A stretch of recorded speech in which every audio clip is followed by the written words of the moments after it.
ଆଜି ଆମର ଛେଳି ମାନେ ଚରୁଛନ୍ତି ବାହାର ଛାଡ଼ି ଦେଇଛୁ ସବୁ ଯାକ। ଆଉ ବହୁତ ଖରା ହେଲେ ସେମାନେ ପାଣି ପାଇଁ ବୋଲି ଘରକୁ ଆସିବେ।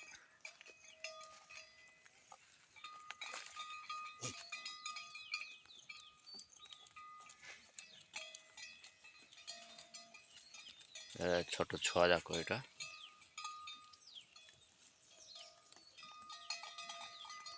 ତ ଆମ ଏରିଆରେ ବହୁତ ଜଙ୍ଗଲ ଆଉ ତେଣୁକରି ଛୋଟ ଛୁଆମାନଙ୍କୁ ବାହାରକୁ ଛାଡ଼ୁନାହୁଁ।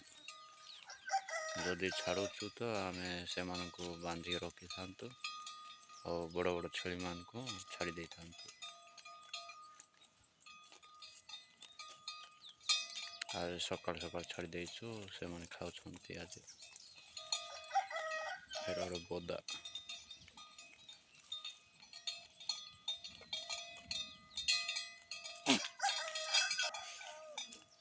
ସେମାନଙ୍କର ସିଗ୍ନାଲ ନିମନ୍ତେ ସେମାନଙ୍କୁ ଗ୍ଲାସ୍ ଗୁଡ଼ାକ ପିନ୍ଧା ଯାଇଛି।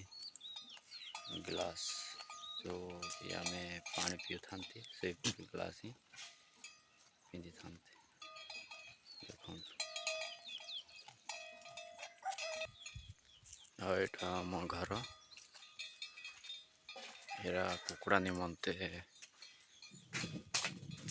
ଘର ତିଆରି କରାଯାଇଥିଲା, କୁକୁଡ଼ା କିଛି ନାହିଁ।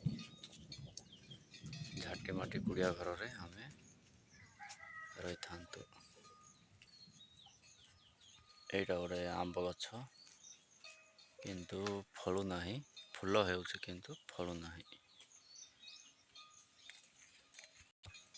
ପଣସ, ଏଇ ପଣସ ବର୍ଷା ସିଜନରେ ହିଁ ପାଚିଥାନ୍ତି। ଏ ଖରା ଦିନରେ ଏଇଟା ପାଚେ ନାହିଁ, ବର୍ଷା ଦିନରେ ହିଁ ପାଚେ। ଯେଉଁ କି ବିଲବାଡ଼ି ରୁଆ ରୁଇ ଟାଇମ୍, ସେ ମୋମେଣ୍ଟରେ ଏଇଟା ପାଚେ ଆଉ ଆମେ ଖାଇଥାଉ। ଏ ବର୍ଷ କମ୍ ଫଳ ହେଇଛି ଆଉ ଛୋଟ ଛୋଟ ମଧ୍ୟ ହେଇଛି, ଏ ବର୍ଷ ବଡ଼ ହେଲା ନାହିଁ। ଆଉ ବଢ଼ିଆରେ ଘାସ ଯାକ ଖାଉଛନ୍ତି ଆଉ ଛୋଟିଆ ସେମାନଙ୍କର ଯେକୌଣସି ଖାଇବାର ଖାଦ୍ୟ ମିଳୁଛି ସେମାନେ ଖାଆନ୍ତି। ଆମେ ତାଙ୍କୁ ଫ୍ରିରେ ଛାଡ଼ି ଦେଉଛୁ ଦିନ ସାରା, ସେମାନେ ଖାଇବେ ଆଉ କେବେ ଘରକୁ ଆସିବେ ଆଉ କେବେ ତ ବାଟ ନ ଜାଣି ବହୁତ ଦୂର ଚାଲିଯିବେ ବୋଲେ ସେମାନେ ଆସିପାରିବେ ନାହିଁ। ଆମେ ଖୋଜି ଖୋଜି ସେମାନଙ୍କୁ ଆଣିବାକୁ ପଡ଼ୁଛି। ଏପଟ ବି ଅଛନ୍ତି ଆମର, ଦେଖାଉଛନ୍ତି। ଆଉ ଛୋଟ ଛୋଟ ଛୁଆମାନେ ମଧ୍ୟ ଇଆଡ଼େ ଅଛନ୍ତି।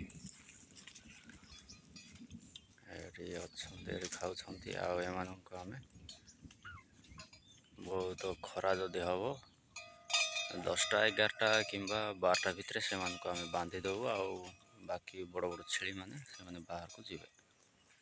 ତ ଆମର ଏଇ ପ୍ରୋସେସ୍ରେ ଆମ ଛେଳି ଯାକ ଚରିଥାନ୍ତି। ଆଉ ସେମାନଙ୍କୁ ଆମେ କୌଣସି ପ୍ରକାର ଖାଦ୍ୟ ଯୋଗାଇ ଦେଉନାହୁଁ। ସେମାନେ ସବୁ ଖାଲି ବାହାର ଖାଦ୍ୟ ଖାଇ ବଞ୍ଚିଥାନ୍ତି ଆଉ ହୃଷ୍ଟପୃଷ୍ଟ ମଧ୍ୟ ହେଇଥାନ୍ତି। ଏହି ଲତାର ନାଁ ଯଦି ଯେକୌଣସି ଦର୍ଶକ ବନ୍ଧୁ ଜାଣିଥାନ୍ତି ତାହେଲେ ମୋତେ କମେଣ୍ଟରେ ଲେଖି ପଠାନ୍ତୁ। ମୁଁ ଏଇଟା ଜାଣିନାହିଁ, ଏହାକୁ ମୁଁ ବଞ୍ଚିବାକୁ ଚେଷ୍ଟା କରୁଛି କିନ୍ତୁ ବଞ୍ଚି ପାରୁନାହିଁ। ବହୁତ ପ୍ରାୟ 4-5ଟି ବୋଟଲରେ ମୁଁ ଆକୁ ରୋପଣ କରିଥିଲି କିନ୍ତୁ ପ୍ରାୟ ମରିଗଲେ। ଗୋଟିଏ ବଞ୍ଚିଛି, ଆର ନାଁ କ'ଣ ମୁଁ ଜାଣିନାହିଁ। ଆଉ ଆପଣମାନଙ୍କୁ ବିନୀତ ଅନୁରୋଧ, ଆପଣମାନେ ଯେକୌଣସି ଲୋକ ଯଦି ଜାଣିଥାନ୍ତି ତାହେଲେ ମୋତେ କମେଣ୍ଟ ବକ୍ସରେ କମେଣ୍ଟ କରନ୍ତୁ।